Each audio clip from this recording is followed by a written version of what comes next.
Ler o conteúdo da aula de hoje? Da aula 13? Yuri falou sim, Denivaldo sim, Marcos também, ótimo. Hoje a gente vai dar uma... O curso, ele... A gente vai... Lógico que a gente vai voltar à integração dupla, integração tripla lá na frente, no final do capítulo 16, mas hoje a gente começa o capítulo 16 e o curso dá meio que uma viradinha de chave, né? Vamos estudar algumas coisas diferentes do que a gente tinha feito até então, né? Que, com integração dupla e integração tripla. Por mais que depois a gente vai relacionar o tema que a gente vai começar aqui, o capítulo 16, que fala a respeito de integração de linha. Lucas Thiago chegando. Mais na frente a gente vai fazer o vínculo, né? Como que a gente relaciona essas integrais de linha e também integral de superfície, que é outra coisa que a gente vai definir mais para frente, com a integral dupla e a integral tripla, né? Utilizando o teorema de Green, Stokes e o da divergência de Gauss lá na frente. Finalizando o curso de cálculo 3. Então, a gente vai preparar o terreno, né? Vamos definir hoje campo vetorial, campo escalar, toda essa notação que vocês estão vendo aí no início do capítulo 16, na verdade, é preparando o terreno para os teoremas mais importantes, né? Do curso de cálculo 3, que seriam os teoremas do cálculo vetorial, mais à frente, né? Que a gente vai ver lá no finalzinho do curso. Hoje nós vamos começar a semana... Tem ninguém aparecendo, né? Ó, para vocês verem aí, ó. O que eu tô vendo, né? Só tô vendo eu e a foto de alguns. Hoje a gente vai começar o capítulo 16. Esse capítulo 16, ele tem 9 sessões, né? Uma sessão a menos que o capítulo 15. Tinha 10 sessões, né? A gente foi até a 15.10. Então a gente vai começar hoje, vou deixar aqui do lado, o capítulo 16. Essa é a nossa aula.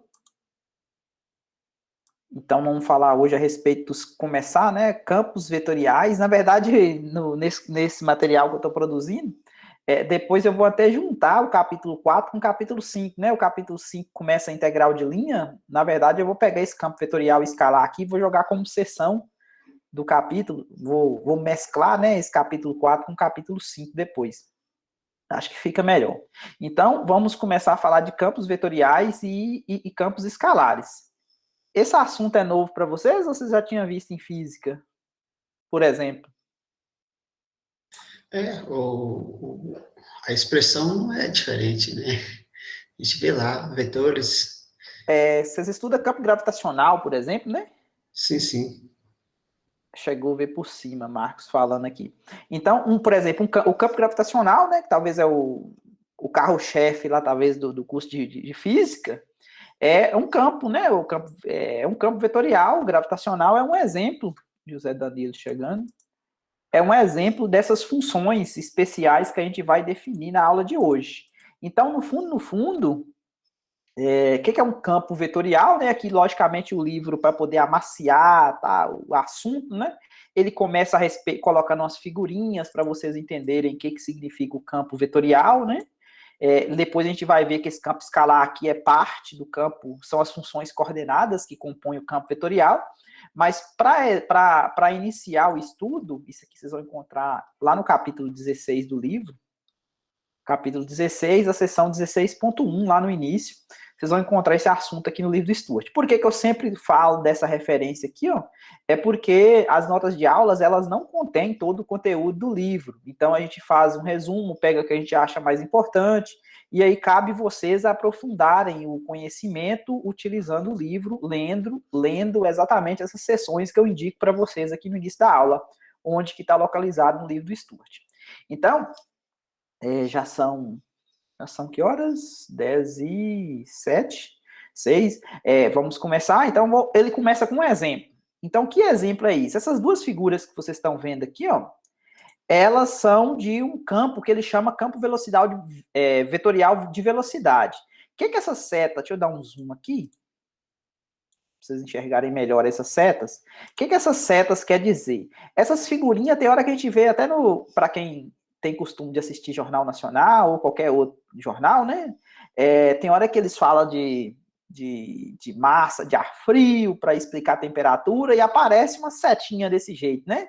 Aqui ele mostra duas figuras, é o mesmo espaço lá nos Estados Unidos, né, na Baía de São Francisco e tal, e aqui é uma figura tirada, por exemplo, no dia 1/3/2010, às 6 da tarde, e aqui no mesmo dia, só que 6 da manhã. E como vocês podem perceber, essas setinhas, elas têm um comportamento diferente, tá vendo? Desse gráfico às 6 da tarde. Para esse gráfico aqui, ó, das 6 da manhã, elas têm um comportamento diferente. O que significa? O que essa setinha está querendo dizer? Essa seta, elas são um monitoramento, na verdade, a 10 metros da superfície, o que seria a velocidade do vento. Então, para a gente entender uma aplicação imediata do que seria um campo vetorial, seria essa velocidade aqui. Tá vendo aqui? Logicamente, aqui está exatamente onde que foi extraída essas fotografias, né? Tá falando aqui no texto, onde é que é. E aí mostra na parte A e na parte B o comportamento das setas. Essa seta aqui é o que a gente vai chamar de um campo vetorial. Então, o campo vetorial, então, na cabeça de vocês, o que tem que estar claro? O campo vetorial vai estar relacionado com um vetor, ou seja, ele vai ter direção, vai ter sentido e vai ter um módulo, vai ser o tamanho desse vetor. Então, logicamente, quanto maior, por exemplo, se a velocidade do vento fosse maior, significava que o módulo desse vetor, né, a setinha seria maior, esse tipo de coisa. Então, esse é o primeiro exemplo, né, tá vendo? É o sentido do vento a 10 metros da superfície, nessa área. Então, esse aqui é um exemplo de campo vetorial que indica a velocidade. Um outro campo vetorial, o tipo, né, é o campo de força. Ele vai associar o quê? Um vetor força, tá vendo? Um vetor força a cada ponto da região. Aqui é o tradicional campo da força gravitacional. Então, a gente está aqui na superfície da Terra, logicamente, por que a gente não sai voando, né? Digamos. Por que a gente fica na superfície da Terra? Porque tem uma força gravitacional agindo sobre a gente. Então, o pessoal fala qual que é seu peso, né? Quando você sobe na balança lá, aí a pessoa fala assim, meu peso é 80 quilos. Na verdade, o peso não é 80 quilos, né? Porque quilograma é a massa. O peso está relacionado quando você multiplica exatamente pela força gravitacional. Então, o peso, né, na física, eles estudaram que é massa vezes a gravidade. E é dado em Newton, né? Ou seja, é outra grandeza. Mas o pessoal costuma falar que o peso é 80, e aí fica tradição falar que o peso, na verdade, é a massa, né? Então, é uma coisa que a gente acaba escutando com frequência, né? E é normal as pessoas confundirem esses dois conceitos. Então, esse campo de força, uns exemplos mais famosos é o campo força gravitacional. Tranquilo os dois exemplos aqui, para a gente começar a definir mesmo matematicamente o que seria esses campos? Sim, tranquilo. Beleza. Então, a gente vai fazer aqui, tanto no R2 quanto no R3, logicamente, isso aqui não, eu não estou limitando a regiões, conjuntos do R2 e do R3, porque isso aqui poderia ser definido da mesma maneira para outras dimensões, mas para o curso de cálculo 3, o que a gente vai pegar aqui são campos definidos em R2 e R3, porque a gente está no conjunto das nossas integrais múltiplas aqui, são integrais múltiplas que vai até a dimensão 3, né? Ou seja, são integrais tripla, né? Por mais que a gente sabe que existem integrais para outras dimensões. Então, a definição que segue aqui, ó, primeiro eu defini para o R2, tá vendo? Então, um campo aqui no R2 seria quem? Um campo no R2 é um conjunto, aqui tem até um exemplo aqui, tá vendo? Do que seria a imagem de um campo. Então, observe que esse campo, ele vai pegar o quê? Ele vai pegar uma região do plano, e a imagem dele também vai cair no plano, tá vendo? Então, até então, a gente pegava funções cuja o domínio estava no plano, mas a imagem era o número real, né? Era no R1. Então, isso aqui a gente viu que dava o gráfico seria uma superfície. Agora, qual que é a nossa novidade aqui? Isso aqui são chamadas esse f grande aqui, ó, é uma função que a gente chama de função vetorial. Por que uma função vetorial? Porque agora o domínio dela vai estar no plano, e a imagem também vai estar no plano.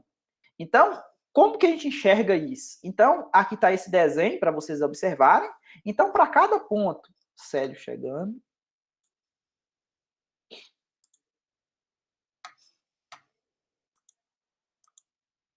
para cada ponto XY que você pegar aqui, ó, imagine que você pegou o ponto aqui, ó, um ponto aqui de coordenada X e de coordenada Y.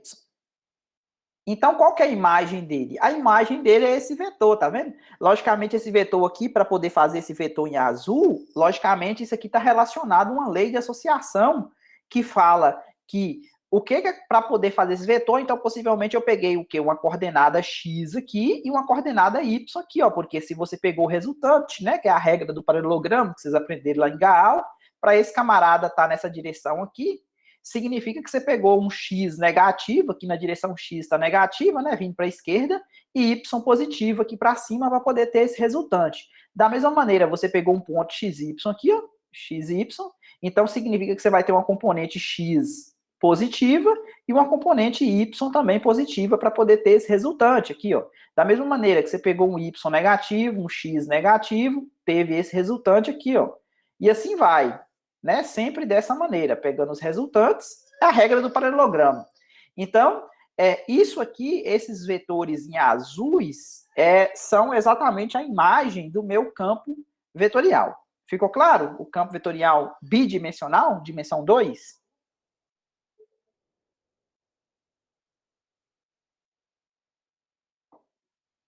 Ficou, gente?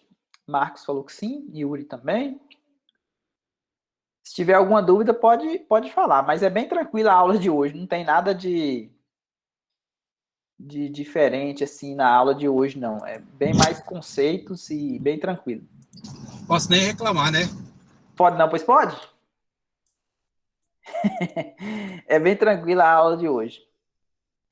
Então, agora o que a gente vai fazer é falar para vocês que quando eu falei para vocês que para pegar esse resultante aqui, eu peguei uma componente na direção X, um componente na direção Y, eu estava falando exatamente dessas funções aqui, ó, P e Q. Então, essas funções P e Q, que você pode utilizar essa notação aqui, ó, P na direção I, Q na direção J, IJ aqui é a base canônica do R2, essas funções aqui, a gente dá um nome especiais para elas, que está falando exatamente nessa observação aqui, a gente dá um nome para elas de campos escalares.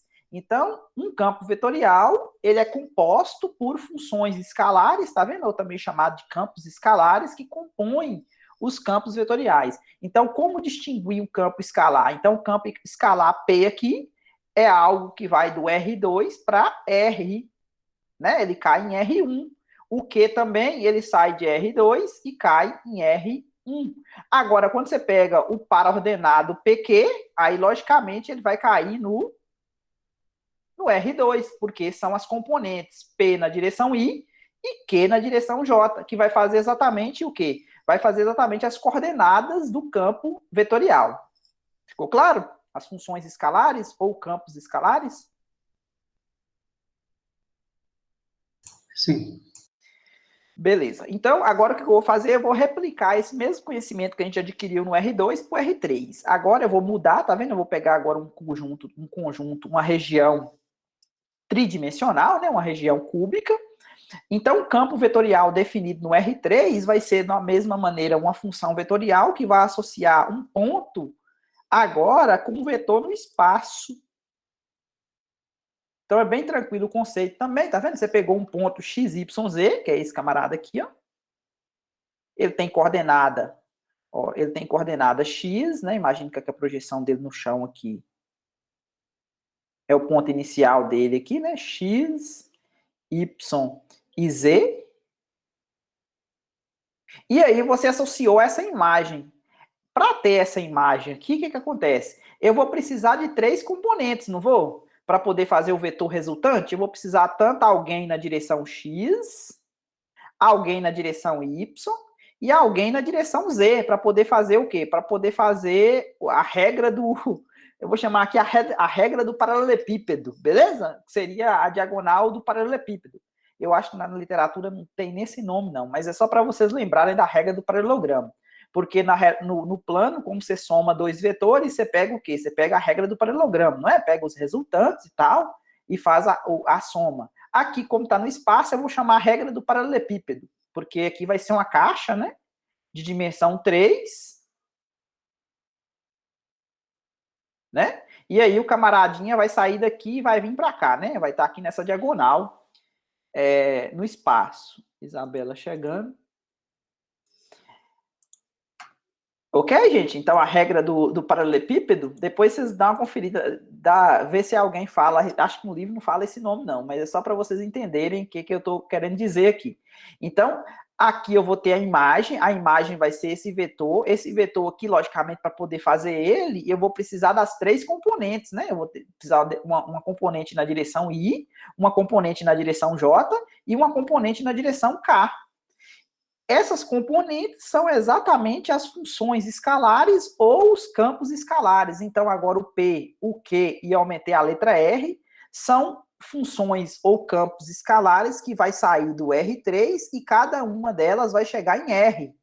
Então, quando você junta as 3, né, cada uma chega em R, então o resultado vai chegar em R3. Então, agora eu vou ter um campo escalar, um campo vetorial no R3, cujas funções escalares também sai do R3 e chega em R, beleza? Aqui está a mesma observação parecida com a outra lá, então eu tenho os campos escalares ou funções escalares. Tranquilo? O nosso, digamos, extensão de dimensão? Sim. Beleza. Aqui tem um exemplo. Esse exemplo aqui está no R2. Eu tenho um campo vetorial dado por essas expressões aqui, ó. Então, quem está fazendo o papel do P de XY é exatamente o menos Y, e quem está fazendo o papel do Q de XY é exatamente o X, né? O Q na direção J, o P na direção I. Então, pediu para vocês considerar esse campo, e essa é a lei de associação, e pediu para fazer um esboço desse campo. Então, eu fiz uma tabela aqui para a gente organizar o trabalho da gente. Não preocupa com o desenho, não. Depois a gente vê o desenho. Mas primeiro vamos entender essa tabela aqui. Tá. Deixa eu ver se eu consigo colocar as duas na mesma tela. Quase. Então, aqui, ó. Vamos lá. Aqui eu tenho o ponto XY. O que é o XY? É o domínio. O F de XY é a imagem. Então, sempre o domínio vai estar com esse bullet aqui, ó. Como é que chama isso aqui? Esse pontinho preto aqui, e a imagem vai estar com um asterisco, né? Parecido com o negocinho da Frozen lá, né? Do bloquinho de neve. Então, aqui, ó, o XY é o domínio, então essa coluna aqui é de pontos do domínio, essa coluna aqui é a imagem. Isso aqui é domínio, isso aqui é imagem, isso aqui é domínio, e isso aqui é imagem. Então, vamos lá, por exemplo, se eu pego o ponto 1, 0, ou seja, 1 para x, 0 para y, eu estou exatamente aqui. Não sei, dá para vocês verem a lupinha vermelha? Tá. Então, para vocês verem. Então, eu estou nesse ponto aqui, ó, 1 para x, 0 para y. Qual que é a imagem? Vocês lembram como é que era o campo? A minha f de xy era menos y na direção i, mais x na direção j. Então, ó, para você ver, eu peguei o f, o que é o f de 1, 0? É simplesmente substituir aqui, ó. Quem que é o x? É 1. Quem que é o y? 0. Então, vai ficar menos 0 na direção i, mais quem? Mais o x é 1, então 1 na direção j. Então, que vetor é esse? Que você vai pegar 0 na direção i e 1 na direção j. Vocês concordam que é esse vetorzinho aqui em pezinho? Apontando só para cima, porque a coordenada, a imagem dele, ó, deu 0, 1, tá vendo? Deu 0 para x, 1 para y. Então, deu exatamente esse vetor aqui. Concorda? Sim, mas fica um pouco obscuro entender que tem que ser menos. Né? Porque isso aqui é o P, lembra que o P de XY é menos Y. Isso aqui é a lei de associação. Se você vai pegar o P de, sei lá, qualquer número, sei lá, 10, 5, qual que é a imagem desse camarada? Menos 5. Ou seja, vai estar menos 5 na direção I. O que significa menos? Por exemplo, você pegou o ponto 10 para X, 5 para Y.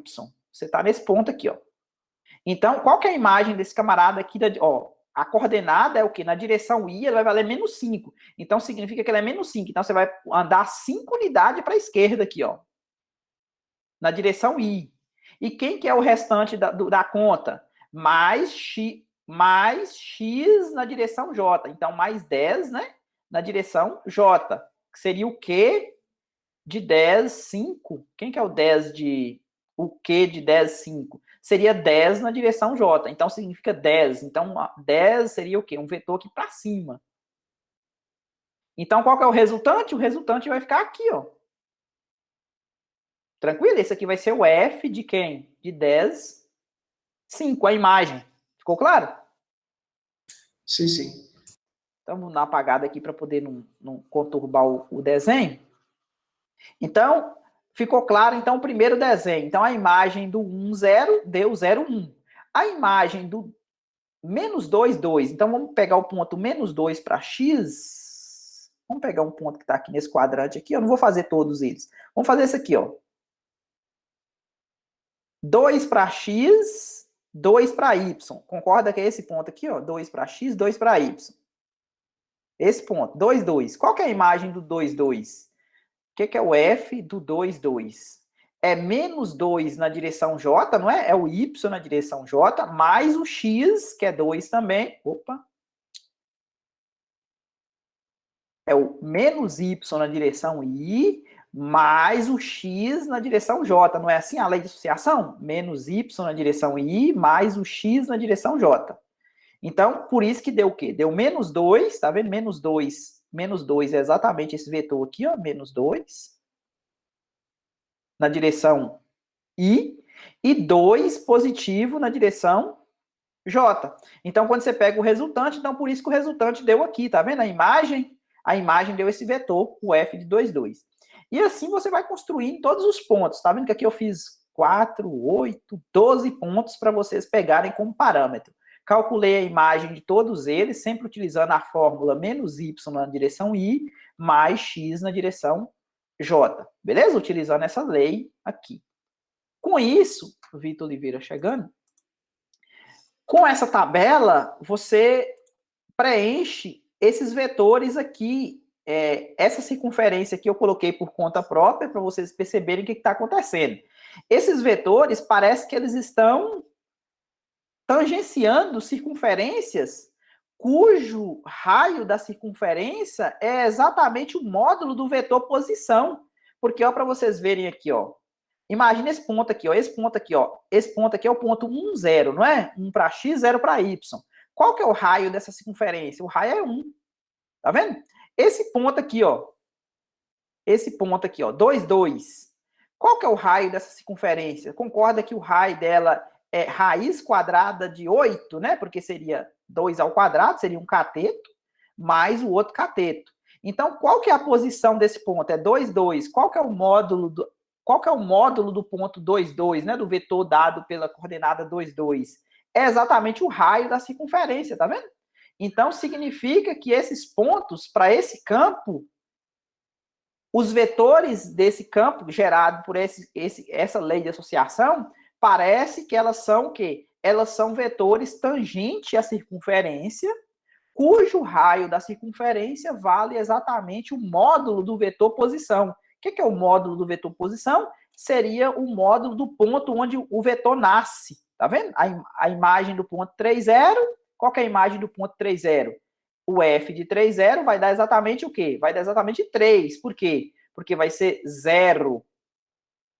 Quem que é o Y aqui? Ó? O Y aqui vai ser menos 3, né? Menos, o Y é 0, então menos 0 na direção I, ou seja, não tem deslocamento nenhum na horizontal, mais X na direção J, ou seja, quem que é o X? 3. O 3 na direção J significa que vai estar todo mundo para cima, igual esse aqui estava, tá vendo? Só que o tamanho dele é 3. E 3 é exatamente o raio da circunferência. Então, o que está falando aqui a seguir é exatamente essa relação, ó. Na figura, parece que cada seta é tangente ao círculo com centro na origem. Como é que eu confirmo isso? Para me saber se... Lá da Gaal, a gente sabe que qualquer vetor tangente à circunferência, ele tem que ser perpendicular ao raio da circunferência, não é? Não é isso? Você tem um vetor, qualquer vetor tangente à circunferência, ela tem que ser perpendicular ao raio. Então, esse ponto aqui é um ponto XY qualquer. E esse vetor aqui, as coordenadas dele é quem? É menos Y e X, não é? Porque a lei de associação fala que é menos Y na direção I, mais X na direção J. Então, quando você faz o produto interno entre esse vetor e esse vetor, ó, o que acontece? 0. O que isso confirma para a gente? Que realmente eles são São o quê, gente?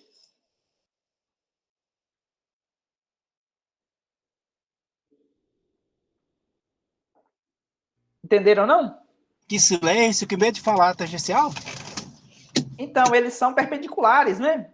Quando Isso. você faz um produto interno entre dois vetores que dá zero, o que a HAL fala pra gente? Não é que eles são perpendiculares? Ah, sim, sim. Beleza, gente, para todo mundo? Ou não? Para mim tá beleza. Sim, sim, sim, sim. Beleza. Então, aqui para vocês verem, ó, só para confirmar para vocês aqui do que eu estava falando, o raio da circunferência, o raio da circunferência é exatamente o módulo do vetor posição.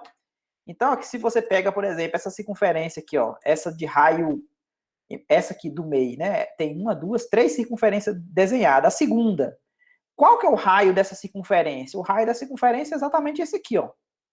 E esse raio aqui, ele é exatamente raiz quadrada de 2 ao quadrado mais 2 ao quadrado, que é raiz de 8.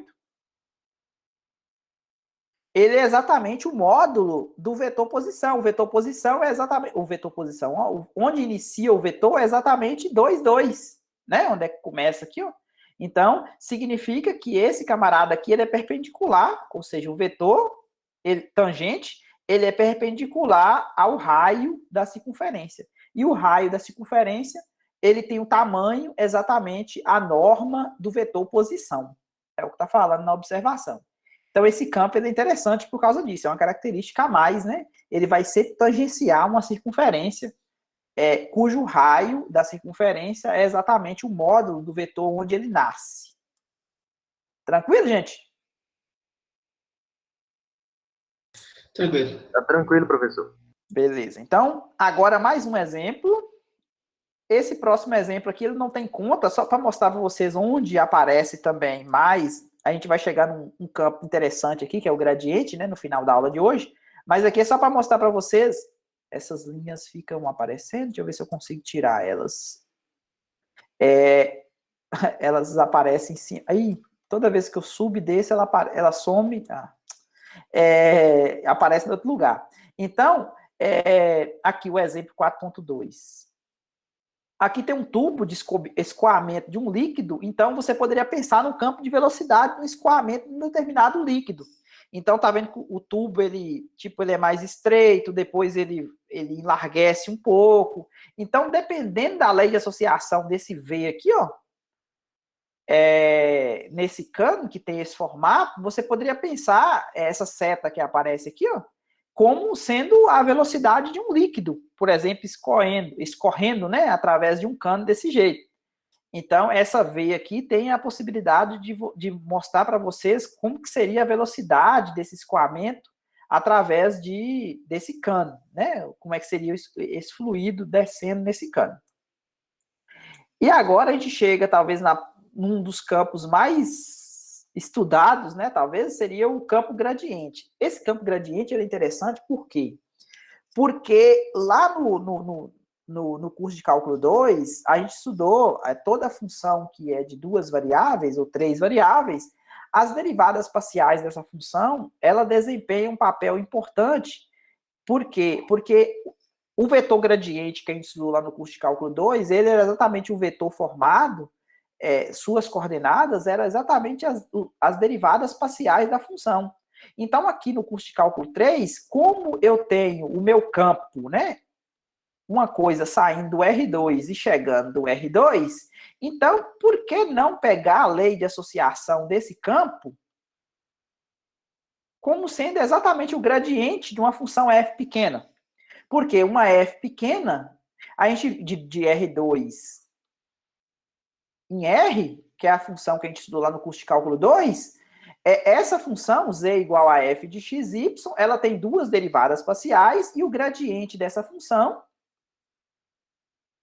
né, era uma coisa desse jeito aqui, então é uma coisa que cai no R2, o gradiente. Então, a gente vai definir um campo vetorial, chamado campo vetorial gradiente, um campo onde as componentes, ou seja, essa aqui faz o papel da P na direção I e essa aqui faz o papel do Q na direção J. Então, as funções escalares, lembra das funções escalares P e Q? Essa P vai ser exatamente a derivada parcial de f em relação a x, e a Q vai ser exatamente a derivada parcial de f em relação a y. Esse campo ele é chamado de campo vetorial gradiente. Se a função tiver 3 variáveis, não tem problema, ela vai ter 3 derivadas parciais, então essa aqui faz o papel do P, essa aqui faz o papel do Q, e essa aqui faz o papel do R na direção K. Tranquilo o campo? A lei de formação dele? Sim. Tranquilo. Beleza, agora vamos aplicar isso nesse exemplo 4.3 aqui, ó. Nesse exemplo 4.3, eu tenho uma função, tá vendo? F de xy dado por x ao quadrado vezes y menos y ao cubo. Ou seja, essa é uma função, essa f pequena, é uma função que sai do R2 e chega em R. Pediu para desenhar o campo vetorial gradiente juntamente com as curvas de nível. Eu acho que é a curva de nível, deixa eu ver. Que tem uma relação interessante entre curva de nível e vetor gradiente, que a gente já estudou lá no curso de cálculo 2. Não sei se vocês estão recordando. Juntamente com o mapa de contorno, ou seja, as curvas de nível. Mapa de contorno e curva de nível é a mesma coisa. E depois perguntou se existe alguma relação entre as curvas de nível e o campo gradiente. Então, essa resposta aqui lá no curso de cálculo 2, a gente viu que as curvas de nível elas são perpendiculares ao vetor gradiente. Então, essa resposta aqui já é de se esperar que a gente já saiba o que acontece, né? A relação entre curva de nível e vetor gradiente. Então, o meu campo, ele é dado exatamente pelas derivadas parciais, tá vendo? Ou seja, o P e o Q. A minha função lá, ó, era, eu não sei, x ao quadrado y menos o quê? Menos y ao cubo. Então, a minha derivada parcial disso aqui em relação a x, então o y é constante, então vai dar 2xy, que é esse aqui, a derivada parcial em relação a x. E em relação a y, o x vai ser constante, então vai ficar x ao quadrado, né, que é a derivada em relação a y, menos 3y ao quadrado. Bom, então aqui, ó, eu fiz as curvas de nível para a minha função, tá vendo essas curvas em laranja, não, em vermelho claro, né, seria o meu campo, as minhas curvas de nível, e esses vetores em azuis são exatamente o campo gradiente. Então, por exemplo, eu peguei esse ponto aqui, ó. O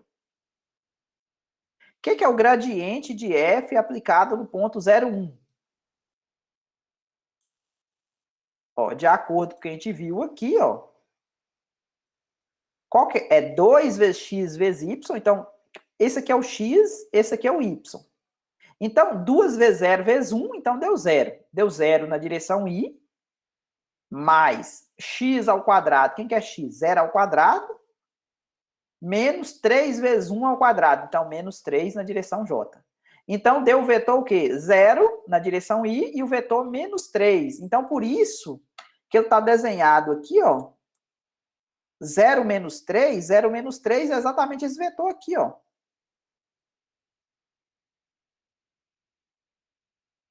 Concorda? Tá vendo? Tem 3 unidades aqui, ó. Começou no 1, vai ficar 1, menos 2. Então, esse vetor aqui é exatamente 0 menos 3. Esse vetor aqui, ó, o x e o y vale 1. Então, como é que ficaria a conta dele? Ficaria, o que é o gradiente de f de 1, 1. Então, x e y é 1, então 2 vezes x vezes y vai dar 2. E o outro vai ficar x ao quadrado, então 1 ao quadrado, menos o quê? Menos 3y ao quadrado. Então, 3 vezes 1 ao quadrado, então dá menos 3. Então, a resposta deu 2 positivo para x na direção x e menos 2 na direção y. Então, vai ficar 2 na posição x, tá vendo? 2 unidades, 1, 2. E menos 2, tá vendo? Menos 2 aqui, ó. Menos 1, menos 2. Na direção y, então, por isso que o resultante está dando esse camarada em azul aqui.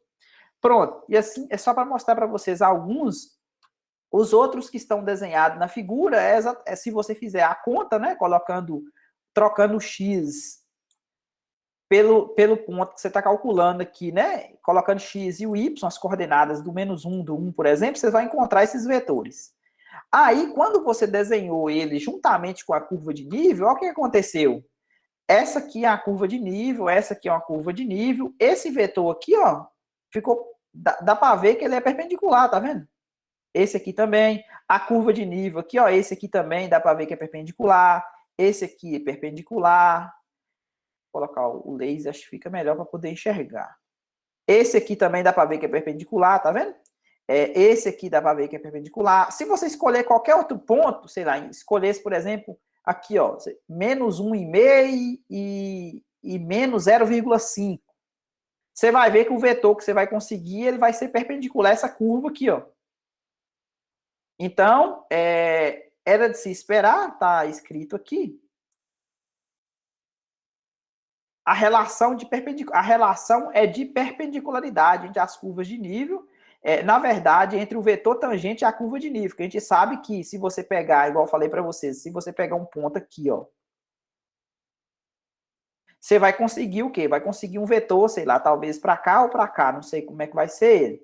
Aí, não dá para falar de relação de perpendicularidade entre a curva de nível e o vetor tangente. Você vai ter um vetor tangente, você vai ter o vetor tangente à curva e seu vetor campo, ele vai fazer 90 graus, ele vai estar apontando para cá ou para cá, eu não sei. Tem que fazer a conta, né? Para ver se o x é positivo, negativo e tal, né? Aí o que acontece? A relação é de perpendicularidade entre o vetor tangente e a curva de nível, na verdade, né? Entre o vetor tangente, a curva de nível e o vetor gradiente. Então, e o campo, né? Então, essa é a relação que a gente tem. Ficou claro, gente, o exemplo? Sim, sim. Lembra lá do cálculo 2. Lembra, né? Lembra o cálculo 2.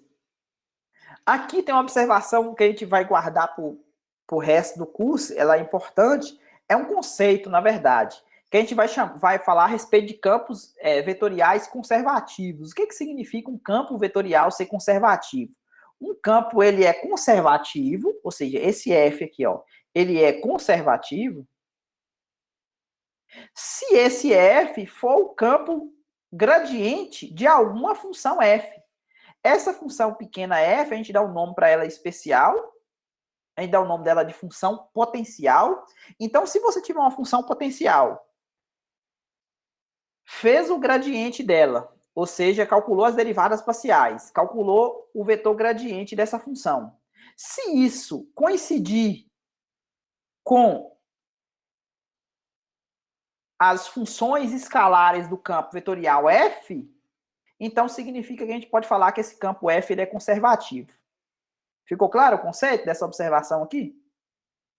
Um campo conservativo, ele é o gradiente, é o campo vetorial gradiente de alguma função chamada função potencial. Ficou claro? O gravitacional... Poderia repetir de novo? O gravitacional, por exemplo, é um exemplo disso, ficou redundante, né? O campo vetorial gravitacional, o campo gravitacional é um exemplo de um campo conservativo, porque no livro, inclusive, tem até as funções potenciais que gera uma função potencial cujas derivadas parciais, né, em relação a x, em relação a y, em relação a z, forma o campo gravitacional. Então, repetindo aqui, Ramsés, um campo F, ele é chamado de conservativo se ele for o gradiente de alguma função potencial. Ou seja, em outras palavras, se existir uma f pequena, existir uma f, de forma que o gradiente dessa f coincidir com as coordenadas dos campos escalares desse campo f, então esse campo f ele é chamado de conservativo. Então, o campo elétrico também seria conservativo? Eu não sei te afirmar assim de estar ou não. Porque o campo elétrico, o campo gravitacional, geralmente ele é um campo que tem uma constante e, se não me engano, está relacionado com o inverso do quadrado da distância. Ou seja, é uma coisa prefixada, entendeu? Agora, o campo elétrico, eu acho que ele pode variar de acordo com a quantidade de carga. Eu não sou físico, né? Mas o campo elétrico, ele não é uma fórmula para todo o campo elétrico. Entendeu? Então, tipo assim, o campo elétrico, um determinado campo elétrico, porque o campo elétrico ele não é único igual o campo gravitacional, entendeu? O campo gravitacional, ele tem uma... Ele é definido de acordo com aquela fórmula lá do campo gravitacional. Já o campo elétrico, dependendo da quantidade de carga que o gera, não sei se estou falando besteira aqui, estudor de física, talvez sabe mais do que eu estou falando aqui, então, dependendo da quantidade de carga que gera esse campo, a lei de associação desse campo ele pode mudar, e aí a função pode ser que tenha uma função potencial, cujas derivadas parciais coincidam com as componentes desse campo elétrico, ou não. Entendeu? Entendi. Já o gravitacional é uma coisa mais fixa. Por isso, Isso, já tem uma fórmula prefixada, inclusive o livro, que eu te mostrar para vocês. O livro, aqui, ó.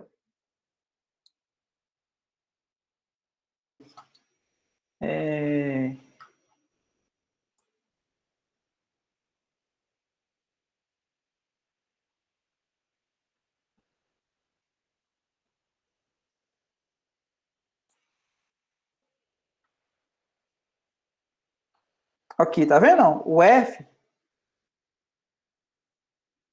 Esse aqui é o campo, a lei de gravitação de Newton afirma que a intensidade da força entre dois objetos de massa m é dado por isso.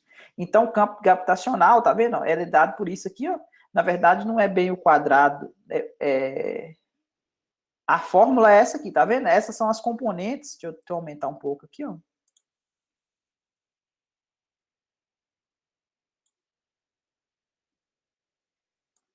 Tá vendo? Ela é fixada. Esse aqui é o campo gravitacional. Para qualquer ponto x, y, z, essa aqui é a componente na direção I, essa é a componente na direção J, essa é a componente na direção K. Então, significa que tem uma função potencial. Cadê essa aqui? Aqui, ó. A F é exatamente essa aqui, ó. Quando você faz a derivada dela, essa F grande aqui, ó, quando você faz a derivada dela, vai dar exatamente essas expressões aqui, ó. Então, significa que essa F aqui, que é a força gravitacional, ela faz o papel da função potencial lá da definição. Então, é uma coisa mais fixada. Aqui, ó, tem o que você falou aqui da carga elétrica, a lei de Coulomb.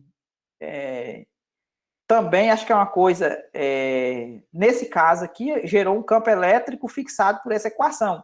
Aí teria que ver se ele tem... Deixa eu dar uma olhada aqui nesse...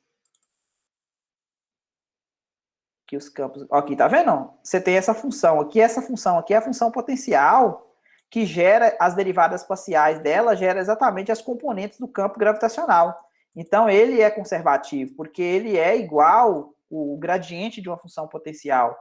Agora, do Coulomb, eu não sei, porque o livro não fez da lei de Coulomb, entendeu? Do campo gravitacional, do campo elétrico. Mas vocês podem tentar, por exemplo, essa aqui é o campo elétrico.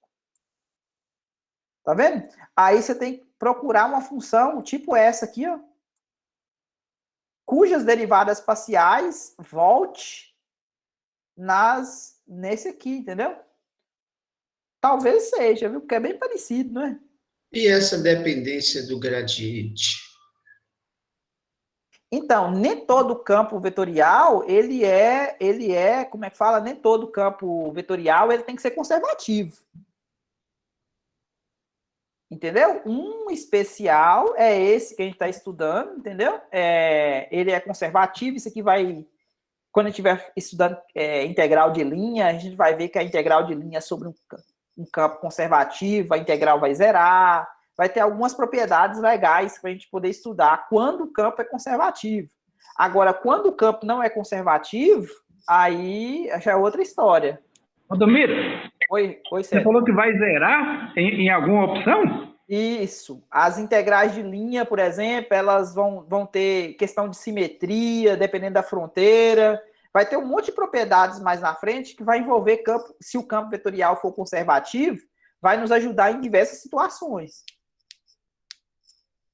Então, a princípio, o campo conservativo, para ser conservativo, ele vai depender do gradiente, né?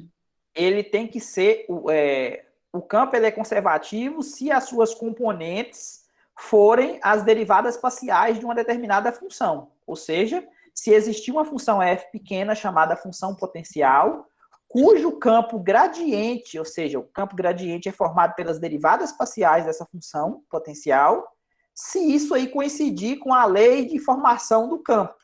Ou seja, o campo ele é P, igual eu coloquei aqui para vocês, né? Ele é P na direção, tá vendo? P na direção I, Q na direção J. Essas são as componentes do campo. Se esse P aqui coincidir com a derivada parcial em relação a x de uma determinada função, e esse Q aqui coincidir com a derivada parcial dessa mesma função em relação a y, aí a gente pode falar que ele é conservativo. Só nesse caso. Ficou claro? Vamos ver no exercício, porque assim é complicado. É, Depender de um e depois do outro ainda depende do outro, de mais um outro. só vai ser conservativo. E aí, o que acontece? Imagina que você vai ter o quê? Você vai ter, depois, mais na frente, a gente vai aprender a calcular isso. Lá na 16.3, mais ou menos, exemplo é tudo, né? Lá na 16.3, a gente vai começar a calcular isso. Tipo assim, a gente vai pegar uma lei de associação, um campo qualquer, e a gente vai checar se essas componentes aqui, ó, ela vai ser a derivada parcial em relação a x e se essa é a derivada parcial em relação a y. Então, o que acontece? Se você tem o P, para me saber se como é que eu faço para extrair a função? Você integra o P, né? Se você integrar a derivada parcial em relação a x, você vai encontrar a função, né? Com uma constante que pode depender de y. Mas vamos deixar esse papo mais para frente, né? Não vou atordoar a cabeça suas hoje. Valdomiro, Oi. só para não delongar muito aqui, quando você fala que ela é parcial, significa que eu peguei pontos por pontos e depois somei ela, não é isso? O que? A derivada parcial? Isso. Derivada parcial é quando você pega uma variável constante e deriva só em relação à outra. Isso, certo. Sim. Então, uma parte dela, no caso. Isso. E depois eu faço o contrário. Exatamente, igual a gente fez aqui nesse exemplo aqui, ó. Tá vendo? A minha função é essa. E a minha função é essa. Então, o que eu fiz para derivar em relação a x? Eu mantive o y constante, então a derivada desse aqui é 2xy e a derivada desse aqui é 0. Para derivar em relação a y, o x ao quadrado é constante, a derivada de y é 1, então por isso ficou x ao quadrado aqui, e a derivada desse aqui em relação a y, 3y ao quadrado. É a componente na direção j, né? É a derivada parcial em relação a y. Deu esse. Tranquilo. Beleza. Oi, Ramsés. Então, agora eu não tenho mecanismo de checar a questão lá do campo elétrico. Ainda não, mas depois a gente vai chegar nessa conta. O que, tipo assim, se a gente pega a equação do campo elétrico e dada pela lei de Coulomb, né? Essa lei de Coulomb, eu acredito, eu não sou físico, mas é uma coisa estabelecida, né? Isso aí vale para todos os casos, né? Então, a gente pode checar se a gente consegue encontrar uma função potencial para o campo elétrico. Igual a função gravitacional tem, né? O campo gravitacional tem. Entendi. Mas só lá na 16.3. Aham. Então, era isso mesmo, que a próxima página aqui é só para mostrar para vocês os exercícios da 16.1. Então, esse aqui são os exercícios da 16.1. Não tem nada de mais nada aqui. Terminou a aula, termina aqui nesse exemplo. Nós ainda temos alguns minutos. Dúvida da aula de hoje? Beleza, então? Podemos procurar o almoço? Vamos Na lá. hora, na hora, né, Orlando? Beleza. Beleza, um abraço. Com Deus. Até mais, professor. Com Deus. Tem mais Ramsés, João Paulo, Yuri, Matheus, Gabriela, Marcos, Vitor, Abidiele, José Danilo, Amanda, Denival, Tatiele, Lucas,